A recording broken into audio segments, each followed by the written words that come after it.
అమ్మ ఇక్కడ మనం నేర్చుకోబోయే క్వశ్చన్స్ చాలా బ్యూటిఫుల్ క్వశ్చన్స్. అంటే మనకి జనరల్గా ఇప్పుడు నేను చెప్పిన క్వశ్చన్స్ ఉన్నాయి సరే, ఇవి మీకు వేరే వేరే ప్లేసెస్లో కూడా దొరకచ్చేమో, ఛాన్సెస్ ఆర్ దేర్. బట్ ఇప్పుడు చెప్పబోతున్న క్వశ్చన్స్ ఉన్నాయి సరే, ఇవి మీకు చెప్పే వాళ్ళు ఆల్మోస్ట్ లేరమ్మా మార్కెట్లో. Okay, I'm very proud to announce that this is one of a beautiful questions in odd man out alias భిన్న పరీక్ష.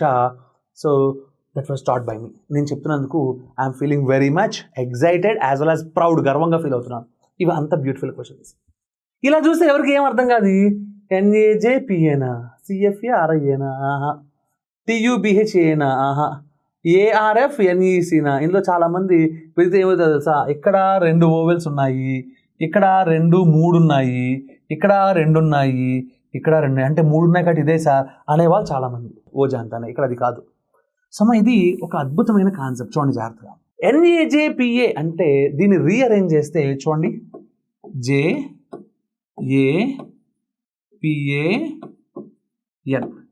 జపాన్. ఓకేనా, అది నజపా కాదు, జపాన్. ఓకే, అంటే ఆర్డర్లు మార్చేసానమ్మా అవన్నీ. నెక్స్ట్ వన్ చూడమ్మా, దీన్ని కూడా AFRICA, ఆఫ్రికా.